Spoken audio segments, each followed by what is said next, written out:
When Larit heard the verdict of marriage to the Duke, she froze, showing neither joy nor fear, only silent acceptance.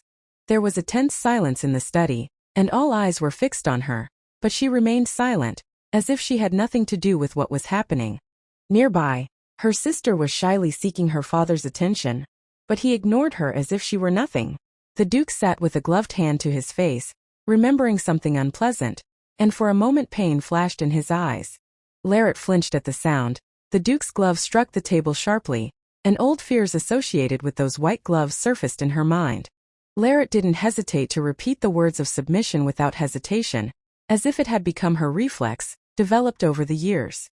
Her father and sister, with cold certainty in their eyes, continued to pin her down, leaving her no choice. The sister, sneering, sneers at the illegitimate, confident in her impunity and superiority. Larit's gaze remains calm, but anger grows inside, especially from those nasty, contemptuous eyes. She answers meekly again, as she always does, but inside she no longer feels humility, only emptiness. Larit, with a slight smile, speaks words of gratitude, but there is an undercurrent of mockery in her voice. She calmly adds that the honor of marrying the Duke is doubtful. After all, he has long been considered a traitor. Her sister stops abruptly, not expecting such an answer, her face contorted with surprise and irritation. The corner of her lips twitches, anger boiling up in her, but she tries to hold back her reaction. She laughs loudly, covering her mouth as if it's all just a ridiculous joke. Her sister leans forward, gasping with laughter, but suddenly realizes she's been outplayed. Shock and anger show on her face. She hadn't expected Larit to dare speak sarcastically. Clenching her fists, she frantically demands an explanation, accusing Larit of mockery. Unable to hold back, she lunges at her with a scream, calling her a low cunt and attempting to hit her. Larit does not avert her gaze, pressing her lips together, and there is more force in her cold "huh" than in her shout.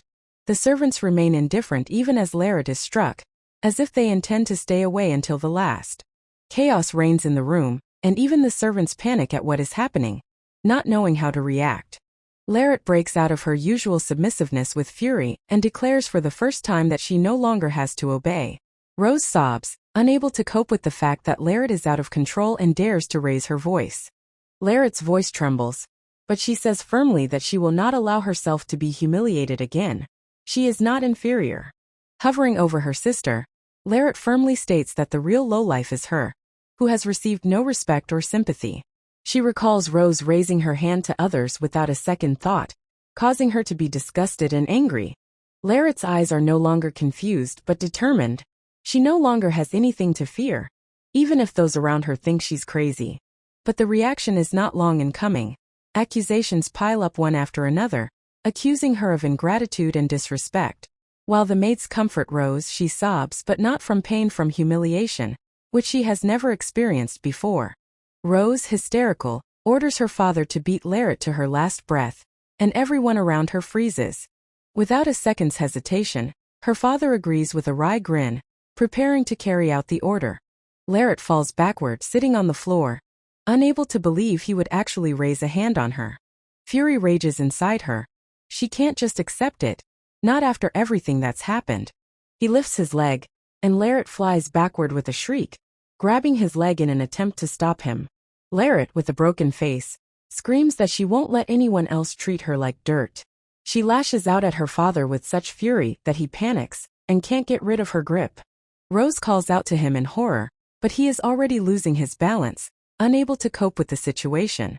He falls with a clatter, and Larit crawls away, breathing heavily, not believing he really did it. The servants rush to him, and Rose screams in panic. But Larit is no longer the one to be silenced. The servants call out in panic for medicine, and Larit staggers around trying to figure out what is happening to her body. Clutching her bloody fingers, she withers in anger and pain as she mentally hears herself being called a monster. She recalls the name Duke Reinhardt, the head of one of the most powerful houses next to the imperial family. Determination lights up in her eyes, for this is the man who was promised not to her, but to Rose. Rose fell in love with the Duke at first sight and begged to marry him herself, dreaming of a brilliant marriage. Count Brumir, ready for everything for Rose, accelerated the process of marriage, as if her life depended on it. But after the war, the Duke was considered dead, and the situation changed dramatically. The plans collapsed. The greedy Earl, not wanting to lose his profit, decided to send the bride to get a dowry. But instead of the precious rose, he chose Illegitimate, who had neither support nor high birth. The girl, whose mother was of unknown lineage, was simply put into a carriage and sent away without a word. The coachman, without hiding his contempt, describes Illegitimate in his mind as cold, false, and unsociable. Sitting on the ground among the suitcases, she snorts discreetly, allowing herself neither complaints nor tears. Staring up at the sky, she sighs heavily. Even on her first day of freedom, she has been humiliated again. A sudden scream, and the startle of a horse makes her jump up, not realizing what is happening. And on the same night that the Duke died, someone shouts after her, demanding that she go back immediately. One by one, denunciations and alleged evidence that the Duke was a rebel began to surface. Soon Illegitimate was taken to an old abandoned villa, hidden deep in the mountains. This house of no value turned out to be the only thing left of the Duke's name. Servants who were not part of the conspiracy survived, but almost all were disbanded. Illegitimate is surprised to realize that she is alone here. There is no one to pour water for her. It is half a day's walk to the nearest village, and there is no help in these remote mountains. The house is blowing through the air, and though it is not yet evening, it is unbearably cold. Illegitimate lights the candle, deftly handling the wick as if she had been doing it all her life. As she looks around, she realizes how big this house is, but it is too empty and lonely. And yet, for the first time in her life, she smiles. Now she has a place of her own.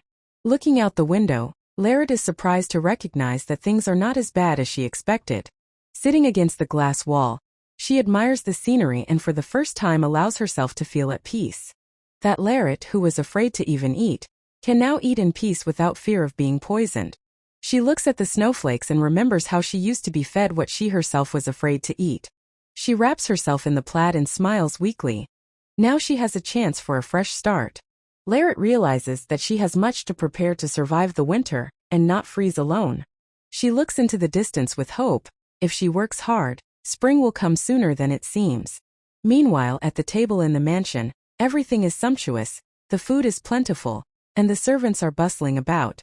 Some of them are slicing steak, as if nothing has changed in the house. Rose yawns at the table, leaning tiredly on her arm, as if her life were nothing but boredom and frustration. Rose sighs heavily at the table, and her mother immediately shushes her. It's unseemly for a noble girl to look gloomy. She confesses that the thought of the Duke's death still haunts her, despite all the commotion. Her father sternly reminds her that the Duke is now considered a traitor, and must not be spoken of with respect. Rose jumps up, angered by his words, and insists that he not speak like that in front of her. Clasping her hands together, she almost cries out in tears. How can she forget the man she loved so much? The day she first walked into the ballroom, Rose believed her life would change. She remembers meeting him in the hallway, and her heart immediately told her it was fate. He seemed formidable but alluring, and her feeling at first sight became almost obsessive. Rose cannot believe that such a man could die at the hands of a savage, just before the end of the war. Sadly, she admits to herself that she believed she could make him softer, kinder, but it all fell apart. Her mother regretfully says that if Rose had married the Duke, the Brumaire family might have regained its position. They admit that sending Illegitimate did play into their hands, saving them from a possible scandal. However, the mother abruptly cuts the conversation short by disparagingly reminding them who Illegitimate really was. With a smirk, she adds, "The important thing is that they won't have to return the dowry the Duke received." Her father chuckles, noting that despite everything, his decision to send Illegitimate was a good one. Rose sneers at the table, but her mother looks at her with tension, as if anticipating an explosion. Her father barks angrily, demanding that she stop, and the next moment the air in the room is cut with a scream. He throws the glass at her, and the shattered wine flies sideways, as if to express his rage in words. Rose stiffens in horror, covering her mouth with her hands. She hadn't expected such a reaction. Her mother looks on with a pale face, realizing that things are getting out of control. The maids panic, screaming for blood, and not knowing what to do as the mistress sits with a bloody face. Rose tries to calm everyone down, but the concerned whispers about a possible scar grow louder. Father covers his face with his hand, breathing heavily. The anger has subsided, but he realizes he's gone too far. Her mother sits silent, not saying a word, and Rose, though wounded, forbids making a tragedy of it. When the maids try to help, she abruptly tells them to leave, clenching her hand to white knuckles. Rose clutched the armrest, angry at herself for once again failing to contain her emotions at the mention of Larret. She thought back to the day she'd first seen the girl, and everything had gone wrong. She couldn't understand who it was or why her father looked at her differently, but she immediately felt threatened. Even in her tattered dress and dusty clothes, Larret looked like a true noblewoman, and Rose hated it. She screamed at her mother, demanding that she kick Larret out, certain that she couldn't be a daughter or part of their family. Larret stands aside as her father takes Rose's hand. She is shocked at what is happening.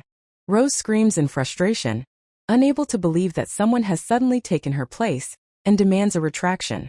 Her father, without raising his voice, says that a good daughter does not disgrace her father with such behavior.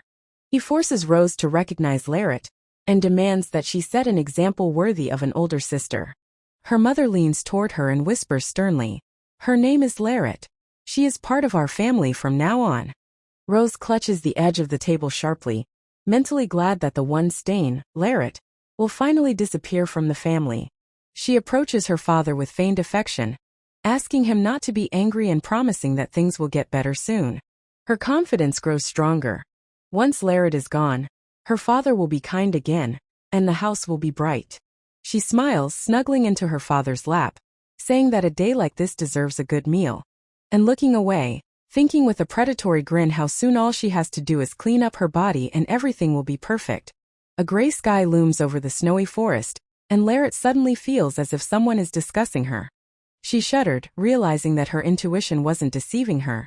She was definitely not forgotten, even though she was far away from here. Everything she'd gotten from the Earl had gone for a bundle of firewood. The money was barely enough even for that. She pulls out the last of her coppers, calculating how to survive while she darns her own dress. Stacking the logs in the fireplace, she builds a fire, hoping that this evening will at least be warm. Larret remembers Rose taunting her as she gathered branches on her way up the mountain. She walked alone but didn't allow herself to stop. She was all too aware of what was at stake. In the Empire, because of the frequent rains, the trees in the mountains hardly ever burn, and few people know it. She thinks that if it wasn't for the firewood she found, she would have frozen in that cold long ago. Those days were terrible, and even now, looking out the window, she remembers only the worst, nothing good. Larret sits in her rocking chair, rocking lazily and basking in the morning sun. She stares at the ceiling and decides not to think too much. Just eat and the day will get easier. Potatoes, a universal food item that even aristocrats eat, pops up from her memories. She thanks herself for sneaking a few when she left the Count's mansion. Ideas pop into her head. Potato salad, a stuffed bun, and even a caviar and cream option. Dreaming of potato pizza and gnocchi, Larret realizes she can't afford such delights. In fact, all she has left are a few potatoes and some spices, nothing else. From this set, she decides to make what is available to the average farmer: roasted potatoes. When everything is ready, the aroma fills the room, and she notes with surprise. It looks appetizing. But as she sits down on the floor, Larret falls silent. The loneliness becomes especially audible in the silence. Larret decides that sitting idle is not an option, as there is plenty of work to do in the house. Water from the nearby creek comes in handy for cleaning, but the problems don't end there. The hardest part is feeding herself 3 times a day with no supplies or support.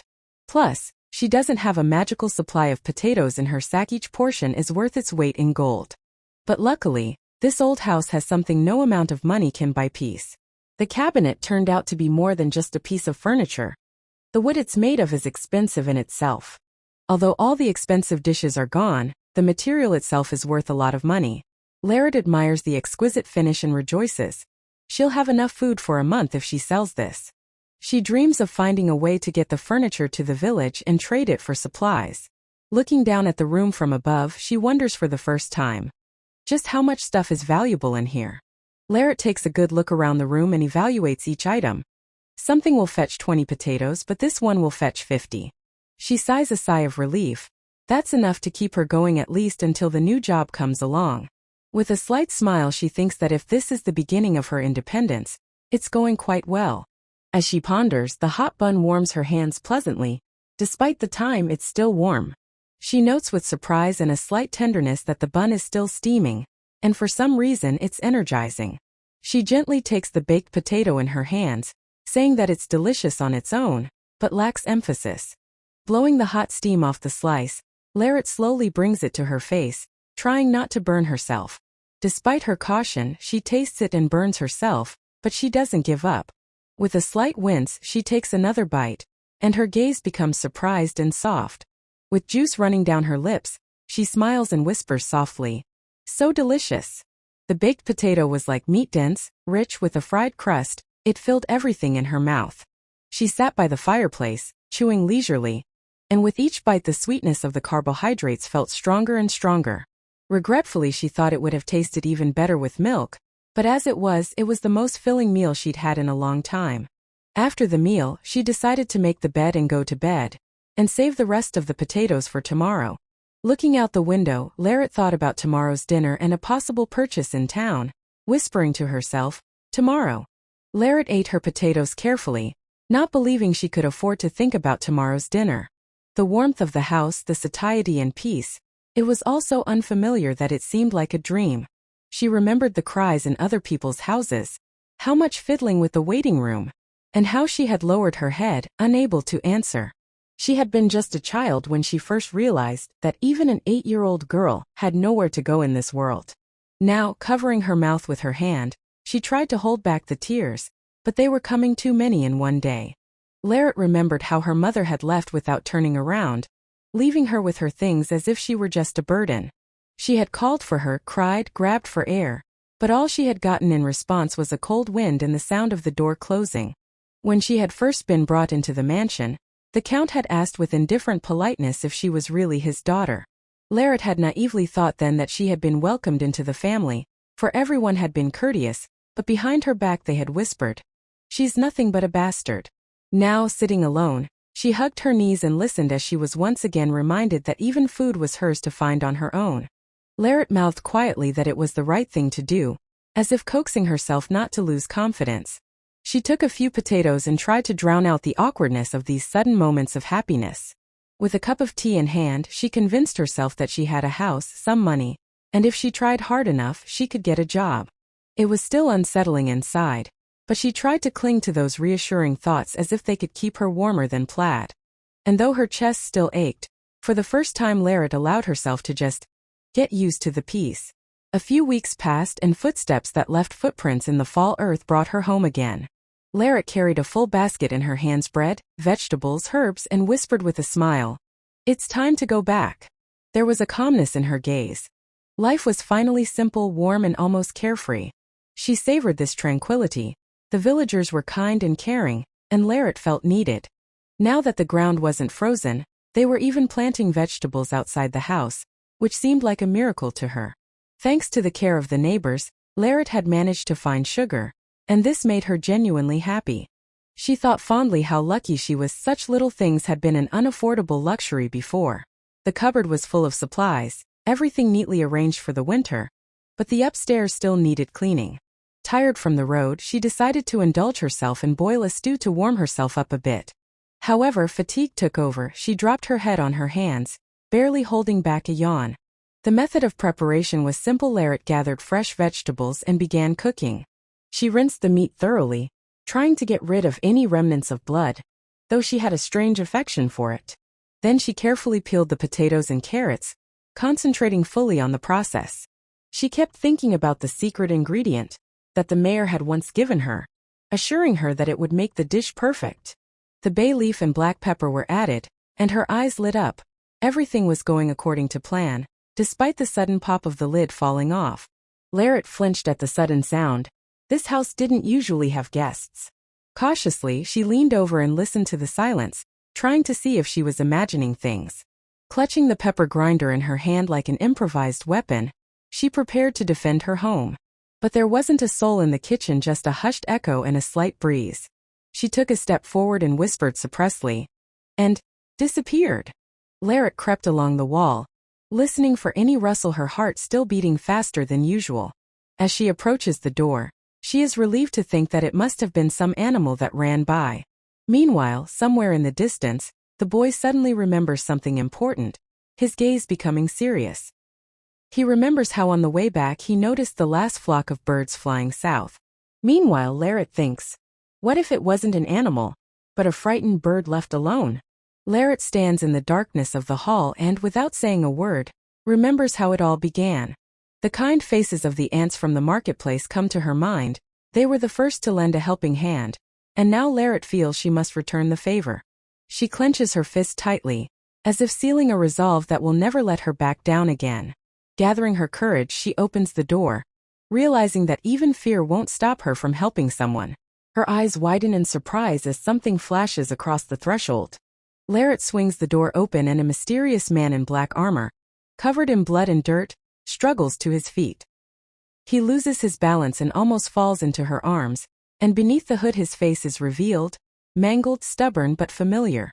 Larrett's heart races to a frantic beat. She recognizes him, though she can't believe her eyes. This is the man who once changed her fate. He struggles to speak her name, looking at her as if he were holding on just for this moment. Larrett looks up in confusion, her lips quivering and her eyes reflecting only one question. Why him? Reinhardt falls right on top of Larrett, barely conscious, and whispers to her that it wasn't his fault desperately, as if he's trying to convince not only her but himself. He squeezes her hand, leaving traces of blood on her white dress, and Larrett stares at him, trying to figure out if he's really who he says he is. The silence drags on, and she holds her fingers to her temple, as if trying to focus without giving in to her emotions. She takes a step back and asks his name, though she already knows it. This man Reinhardt has changed the course of her destiny forever. He's married, he shouldn't be here. And yet it was this meeting that made her feel for the first time that all was not lost. Larrett hurriedly ventilates the room, where she had not been able to breathe before. She did not know if he would survive or not, but now every small step seemed important. She wrings out a rag, focused as if everything around her had disappeared, only the heat of his body and her trembling fingers. Having done what she can, Larrett exhales in relief and adjusts the blanket, covering him up to his shoulders. He lies by the fireplace, barely moving, but his breathing is steady, and she mentally calls that creaky old chair her treasure. Reinhardt does not open his eyes, but he whispers weakly that it is enough. Perhaps for the first time in a long time he feels safe. The flames in the fireplace crackle steady, but Larrett can't look away. She feels someone nearby begin to move. Reinhardt breathes heavily and opens his eyes, clearly still delirious, not realizing where he is. She gently holds his hand, looking at him anxiously. Will he be able to endure another night in this state? Larrett's thoughts are confused. If this is the family home, who else could have died here before him? And why does everything seem so foreign? Suddenly a scream flashes through her mind, desperate, loud as lightning in the silence. No, Count! And a little girl in tears appears before her eyes. A voice from the past breaks the silence, accusations, screams, blows, pleas for trust, all mingling in the resounding echo of memory. It wasn't me. I didn't take Rose's necklace. Sounds desperate, like someone trying to justify themselves, but the response is only disbelief and condemnation. Reinhardt sits on the bed, weakened but recovered, and Larrett stands in front of him with determination on her face. She lowers her gaze and, fingers clenched, asks in a barely audible voice, "If I saved you, will I regret it?" He doesn't answer, but her voice trembles as she whispers, "I don't know what went wrong, but you still have to live." Larrett holds his hand gently, not averting her gaze. It's as if she doesn't want to let go, even if she doesn't understand why. When Reinhardt touches her head, she flinches, and he whispers softly, "I don't know who you were talking to." Hearing that she is married, he freezes. Married? There's a mixture of confusion and disbelief in his voice.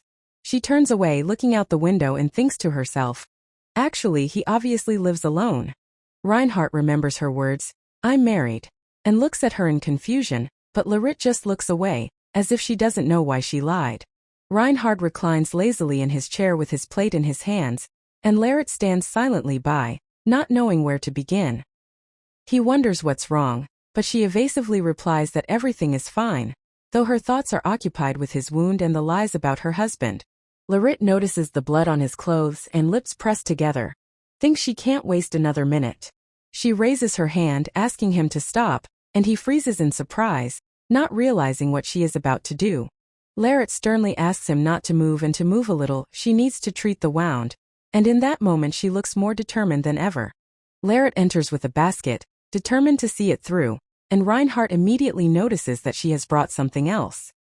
He curiously asks what she is holding, and she replies with a confident statement that he has a serious wound in his abdomen. Larrett explains that this is the reason his temperature has been unable to normalize, and now it's time to get on with the treatment. As she comes closer, she warns him that it will hurt and advises him to scream if he can't hold back.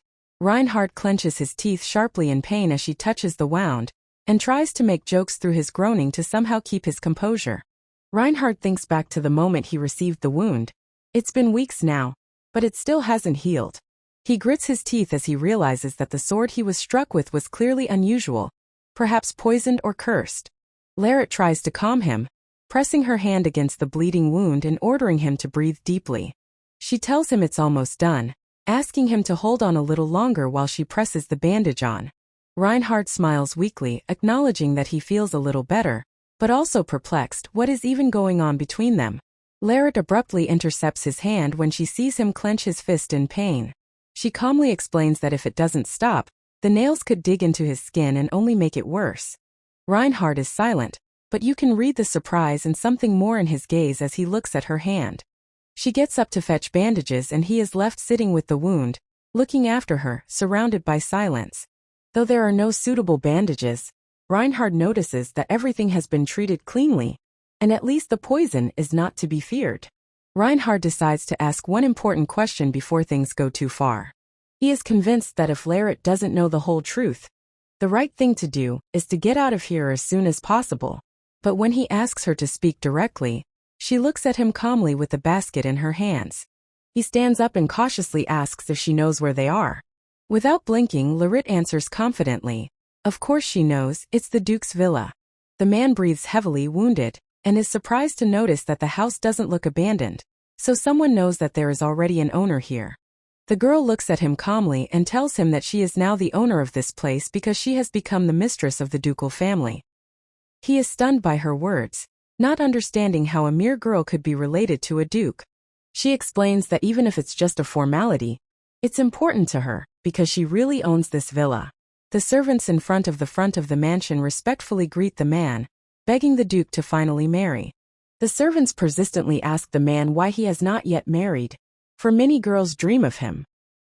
He waves off, citing fatigue, but notes that such proposals are indeed rare. The headmaid sternly reminds him not to postpone important matters, especially when everything is already prepared. He, a little annoyed, finally makes his decision and picks up the tray of papers. So he officially accepts the marriage proposal, and soon a sealed letter goes out to the Brumier family. The man is wary to ask if her name is Rose, recalling that he may have seen her before but didn't remember her face. He is dumbfounded by her strange behavior and cannot believe that he is now her husband. Trying to understand the situation only confuses him more, and he decides to postpone conclusions until better times. He's sure that if she came here, she knows exactly who he is and why he's here. Rose watches him silently with the book in her hands, showing neither surprise nor doubt. He asks her irritably if she's not admitting her involvement too easily, hinting at serious consequences. Rose calmly replies that even if she did support the traitor, she doesn't care. She adds that once he's recovered, she doesn't care if he runs away or hides, because there's no going back. The man is amazed at her straightforwardness and suddenly hears that she can no longer be the mistress of this house. He freezes, looking at her, for the first time really thinking about who is in front of him. He chuckles as he looks at Rose and calls her strange, as if he can't quite figure out who she is. Then leans back tiredly, as if trying to gather his thoughts after a difficult day.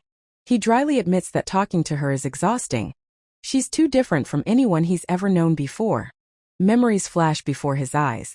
Just a few hours ago he was climbing the mountains, hiding from view because he had been hunted since the end of the war.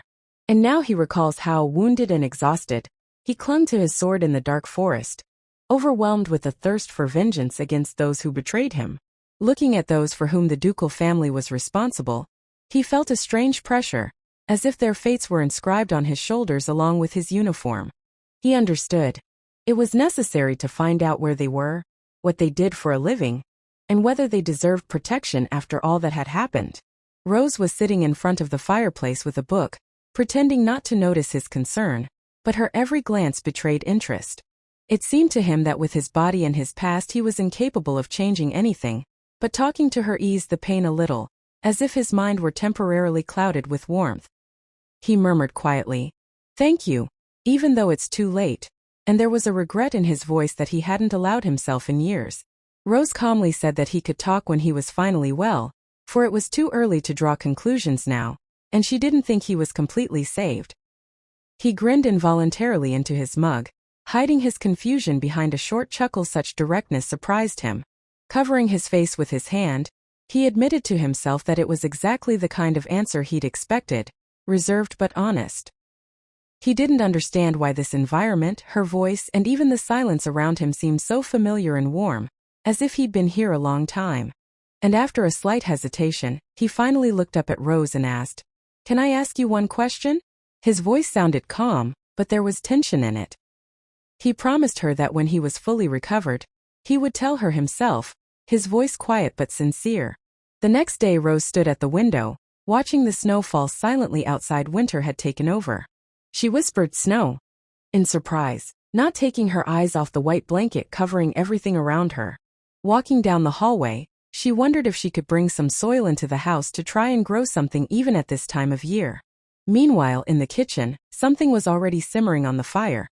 The aroma filled the room, promising warmth and homeliness. Tauri carefully pours tea into a cup, looking thoughtfully before her as if thoughts of something won't let go. She realizes that she hasn't made tea once since arriving, and now it seems strange amidst the hunger. A scene pops into her mind: Vesa aristocrats drinking tea with a stately look, as if water wasn't that important. She slowly stirs the drink with a spoon, taking her time as if stretching out this moment of coziness. Frowning slightly, Tauri tastes a sip and thinks about it. The taste is strange, but that's exactly what she needs right now. Tauri covers her mouth with her hand thoughtfully. Something about the tea is obviously wrong. It's like it's tasteless. She realizes with surprise that she had forgotten to put sugar in it, and her mind immediately flashes to, that's why it was so empty.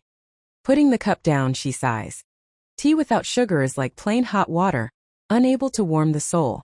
The composition on the table looks beautiful, but there is no feeling of coziness. Everything seems understated. Tauri walks slowly down the hallway, knocking on the door as if hoping to find what is missing there: warmth and flavor. He wakes up with a heaviness in his body and a heat on his cheeks. The fever won't go down, and his eyes can barely open.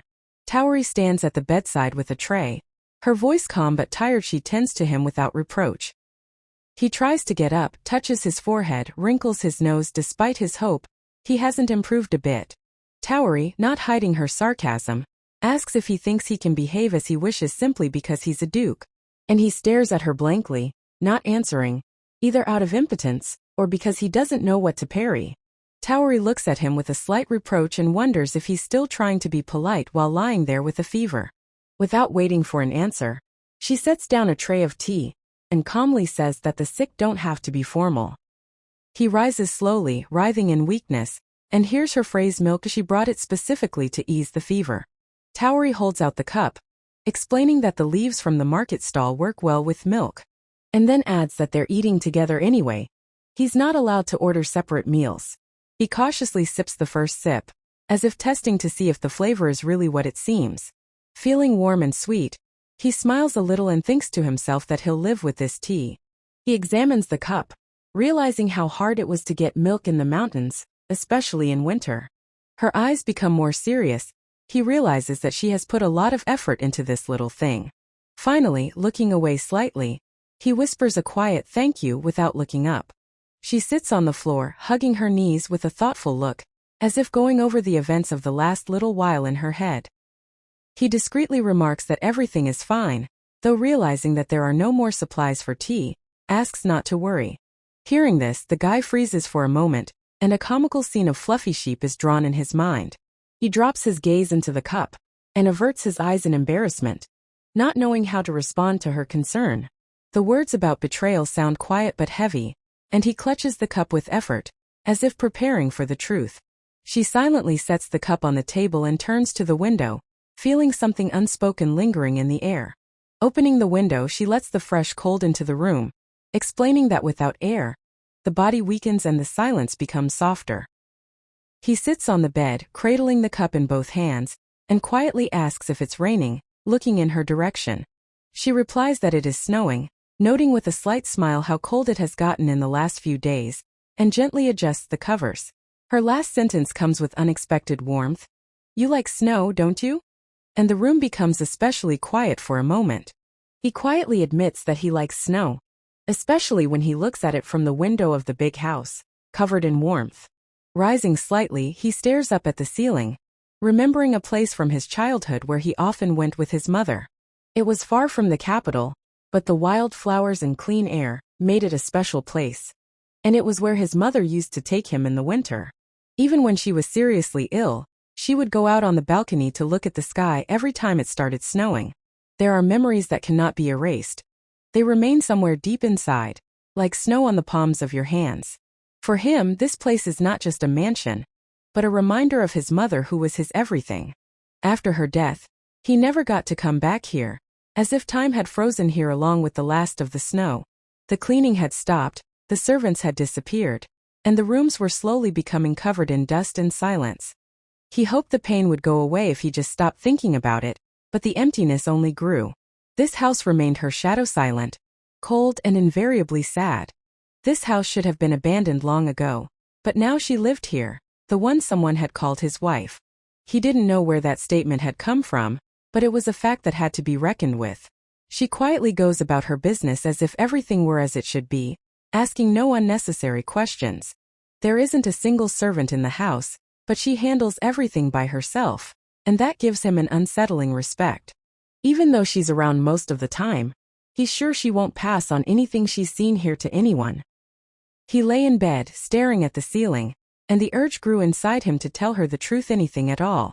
He sat up, as if something inside pushed him, reminding him of what he had been accused of, and what he had never fully dealt with.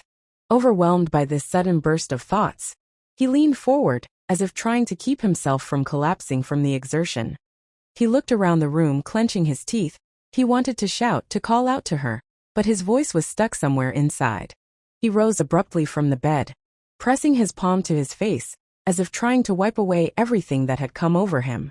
She looked up sharply, as if she'd been called, alarm flashing in her eyes. Taking a few quick steps toward the door, she stopped, feeling her heart pounding in her chest. Outside, the weather above the house was clear, not a cloud in the sky, but inside, the feeling of an impending storm was growing. He walked slowly toward the bedroom exit, listening warily to the muffled voices behind the wall. Clenching his fingers into a fist, he placed his hand on the door and didn't hesitate to push it open. He slowly made his way down the stairs, feeling the strange excitement in the air more and more with each step. The hall was bustling with activity, which it shouldn't have been, for there seemed to be no one else here but the two of them. The maid shuddered in surprise when she saw him and hastily tucked the basket behind her back, muttering about preparations for the meat feast. As he stepped out of the shadows, a familiar face flashed in the library. A woman with golden hair turned around, raising an eyebrow in slight surprise. It was Celine Reinhardt, his mother, shining in the morning light with the same warm smile he remembered from his childhood. Yayan froze in the doorway, barely hearing his mother call his name. He looked up and immediately met her gentle gaze, as if he had forgotten how to breathe. Without thinking, he rushed to her, clutching her waist with such force that he feared it was only a dream. The maids watched the scene in amazement, looking at each other and trying to figure out how to react. Selena looked out the window silently, holding her son close to her and holding back the trembling in her fingers, as if someone truly precious had finally returned.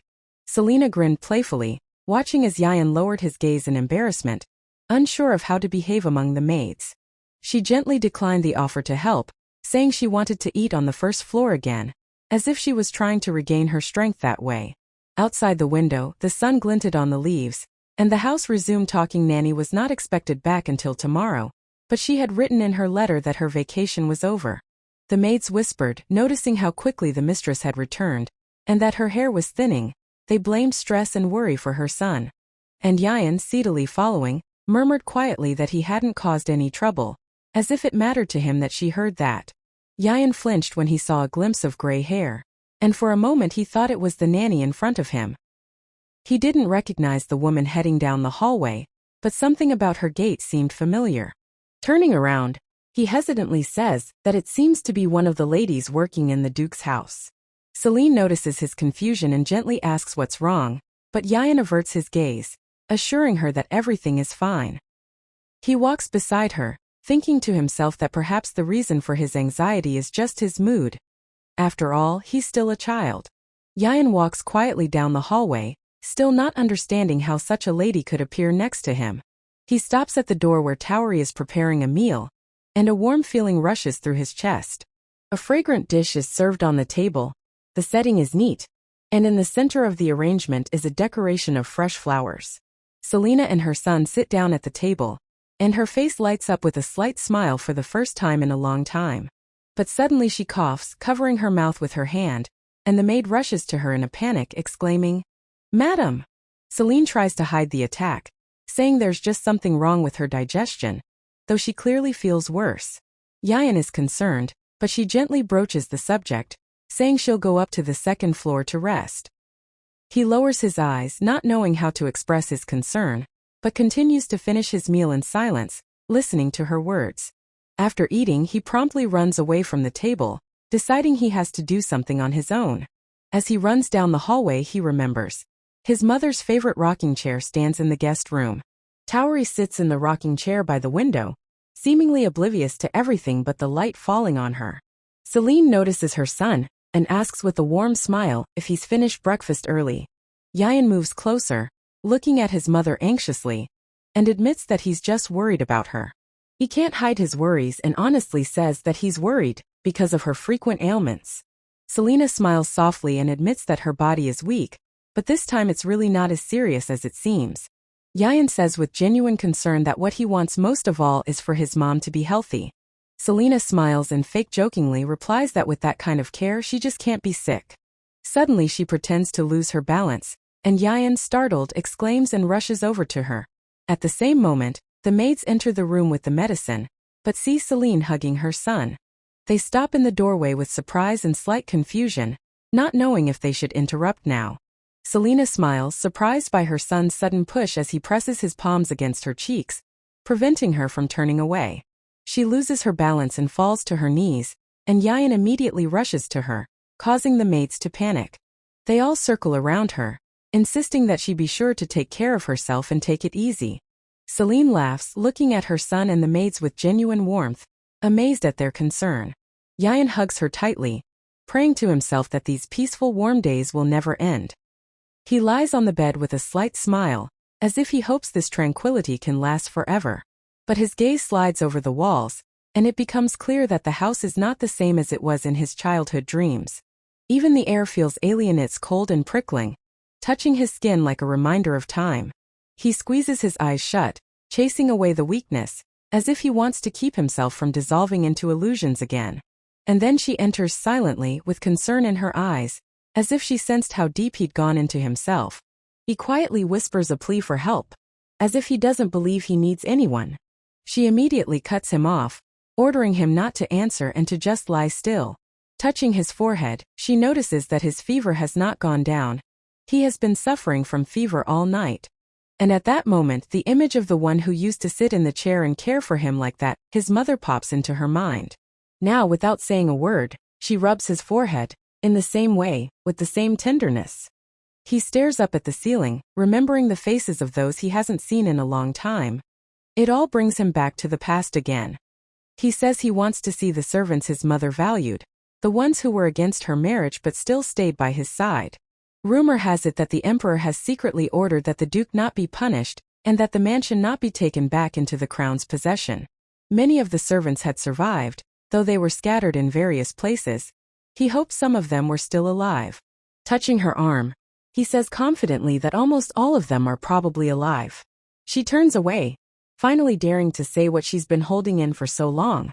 As of this moment, she is no longer a part of the Duke's house. Her voice is calm, but there is a sadness in it. She is saying that she no longer belongs here. He looks up at her from the bed, and instead of words, he simply says that she is not alone. His eyes linger on her a little longer than they need to. They read surprise and something else unresolved. She takes his hand in hers and he, with a little squeeze of his fingers, merely utters, "That's how it is." Who is worthy of the title of Sword Master is a question that gives birth to legends and wars. The first prerequisite is the ability to sense the magic flowing within the blade, for that is the basis of its power. A true master, like Helton Heck, was the first in history to realize a sword is a flow of energy reflected in a mirror of steel.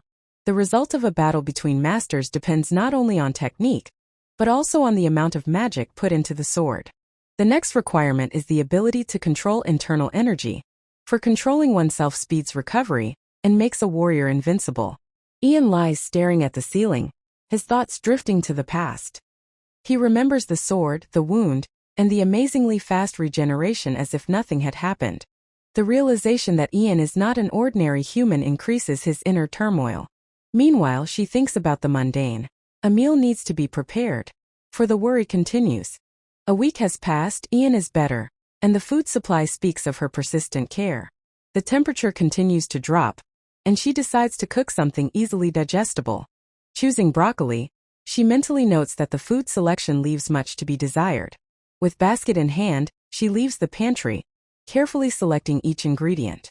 The kitchen is silent as she leisurely arranges the vegetables on the table. Without wasting a moment, she carefully begins slicing carrots, concentrating on the task at hand. Through the window she watches the falling snow, clutching the pieces of vegetables in her hands. Winter has finally arrived, and the frost penetrates even the house, making her wonder. Realizing it's impossible to get into town, she decides to pay a visit to the local warehouse. With a slight sigh, she ponders where to start, surrounded by ingredients and plans. Carefully placing the vegetables in a pan, she braises them over low heat without distraction. She carefully infuses some wine and spices, enhancing the flavor and richness of the dish. Sighing, recognizes the meat is missing and decides to make the vegetables as nutritious as possible. Estimating the volume, decides that a serving for one would be appropriate, and tries not to make a mistake. Abruptly she turns around at the sound of someone appearing behind her back, and her heart skips a beat. He stands in front of her, wrapped in his cloak, and she wonders excitedly if he's awake too early. He stands silently behind her, looking at her with a disgruntled expression, as if teasing her on purpose. She irritably remarks that his behavior looks like teasing, but he denies it. Turning back to the stove, he says he just realized he can walk on his own, no need to panic. She turns around, showing the pot, and says she made vegetable soup to improve digestion. He, unexpectedly sincere, asks if there's anything he can do to help, and she's lost in silence for a second. She irritably pokes him in the stomach with her finger and sarcastically asks if he's going to help in this condition. He puts his head down guiltily, and she turns away, muttering that with a body like that, he'll only get in the way. Even so, he continues to look up at her with a warm smile, and she tries not to show emotion. He suddenly stops and asks if she's smiling, because her face looks softer than usual. She, a little embarrassed, admits that she is smiling just for him, and a warm, sincere smile appears on her face. He freezes, stunned by her unexpected smile, unable to look away. She, glowing with embarrassment, pretends it's okay and asks if it's okay to smile sometimes. He quietly agrees but is clearly lost in himself, not knowing how to properly respond. Outside, the snow is raging, but inside, the two of them sit at the table in cozy silence while he eats the food she's prepared. She watches him, biting her lip, and there is a slight excitement mixed with anticipation in her gaze. She looks at him confused, surprised that he's finished eating and hasn't touched the second portion. He looks down and says the food is delicious and thanks her, but admits he didn't finish it. Though the dish looks simple, he feels her care and sincerity echoing in every bite. This strange sensation awakens a forgotten warmth in him, and he involuntarily clutches his hand, as if trying to hold it back. He covers his face with his hand, embarrassed by his own emotions, for gratitude does not fit into words. He sits back with a satisfied look, while she hides her smile and thinks about the next step, as if it were part of an important plan. He suddenly freezes, cursing himself for what he said, for he didn't expect to express his own confusion aloud. His eyes downcast with embarrassment, he rubs the bowl, wondering where to put it after the meal, so as not to appear ignorant. She watches him carefully, also wondering how to proceed in this strangely cozy silence. But a thought is already maturing in her mind. If he's really up to something, she wouldn't mind poking him in the side again. He stands up, but then stops, as if his body had suddenly stopped obeying him. Trying to maintain his dignity, he slowly sinks back into the chair, pretending he's just changed his mind. A drop of embarrassment slides from his eyes, as he admits to himself that he feels too relaxed after eating. She doesn't turn around and says she'll be back soon. The cleanup isn't over, and he's still her guest. He remains sitting there, staring at his empty plate, his mind spinning with the thought, "Damn, I wish I hadn't fallen asleep right there." He stares silently out the window, as if everything he sees from up there makes sense. He treads the floor barefoot, unhurriedly, cautiously, as if trying out his powers anew. Taking out the locket, he clutches it in his hand and thinks it's all he can give her. Sitting at the empty desk, he imagines how he can be of use to her, if only in some way. Clenching his fist, he whispers to himself that the only way he can help is to recover from the charges as quickly as possible. He starts to speak but falters, looking at the cup, as if searching it for courage. The words aren't spoken yet, but he's already warning that things are going to sound strange and suspicious. He admits it's hard to believe, especially the first time, even by himself. She listens intently, doesn't interrupt, only clutches the cup more tightly in her hands. He looks away, gathering his thoughts, and says quietly, "About that." Lowering his gaze, he admits, "I'm the traitor." His hands shake, but he still finds the strength to finish. He's finally said it. She stands up, silently walks around the table.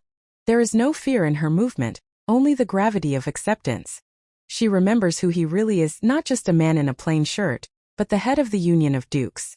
Even the rumors say, his influence is comparable to that of a king, and if he's been made extreme, there must be more to it than that. "Do you think the royals did it?" he asked tensely. While it's not hard to guess, he still can't believe that they turned their backs on the empire so easily. He looks at her in silent expectation. Will she believe him? But she quietly averts her gaze as if pondering, "It's none of my business." And then she looks up, calmly takes the cup, and as if saying without words, "Go on." He doesn't answer right away, but his gaze gets firmer. He's sure of what he's saying. He averts his eyes but still admits that yes, there is no proof, but he can feel it in his skin. He remembers how his subordinates betrayed him, how their lips trembled when they whispered the name of the royal family. He pulls out the amulet, glowing with an icy light as a silent reminder of that night and those words. She raises an eyebrow, curious about the necklace, but he says calmly, "It's made from the tears of a dragon." The girl's eyes widen in surprise as she realizes that she is indeed holding a dragon's tears in her hands. They recall how dragons, ancient creatures that lived in places inaccessible to humans, were almost extinct. But sometimes they would lose control of their magic, appear among humans and wreak havoc. Although ordinary dragons did not interfere in human affairs, some of them became a threat. And then only sword masters, the only ones who could stand up to these creatures, stood up to defend them. The bodies of the dragons were used without abandon. Every part of them had magical properties and a price. But it was their tears that were considered the rarest and most expensive magic material. The girl repeats to herself, "Dragon tears," unable to believe she is holding them in front of her. He looks at her seriously and says that if you drink such a drop, you can only speak the truth. There are only 2 such drops in the world right now, one belonging to his family and the other right in her hands. She brings the dragon's tears to her lips, remembering that there are only 2 such drops in the world. And one is already enough for him to be grateful to her. Her face remains serious, but there is a determination in her eyes to take a step toward the truth. He is surprised by her question. Does she think he carries such a relic around with him for nothing? She wants to know how the dragon's tears are connected to the royal family, and does not hide her doubts. He answers with a slight smile. "I think I know what you doubt." He calmly states that this artifact is the second proof that the royal family tried to eliminate him twice. Clutching the pendant in his hand, he admits that he got it after leaving the battlefield. Then someone insisted that he carry it with him at all times. It was the crown prince who gave him the dragon's tears, but the reasons for such an act were unclear at the time. She stares at him in silent amazement, trying to realize the depth of what he said. Now he realizes that the prince knew even then that an assassination attempt was being made on him. If he survives, this pendant will be the only way to prove his innocence. She stares at him in silence, not understanding why such a jewel has been with him all this time. He admits that the accusations were unfair from the beginning, but there was no other choice. Their silhouette can be seen through the frosted window. He adds that all of this was the best decision for the crown prince. She lowers her gaze, not knowing how to respond, and only falters in the silence of the room. He lowers his gaze, hesitating for a moment before voicing his next move. She asks in confusion how exactly he's going to justify himself with the pendant. With a slight half-smile, he clarifies that there has been no official invitation yet, so there is time. Against the backdrop of the snow-covered window, he confidently says that he has already thought out a plan. Now it's up to him, and he's not going to back down.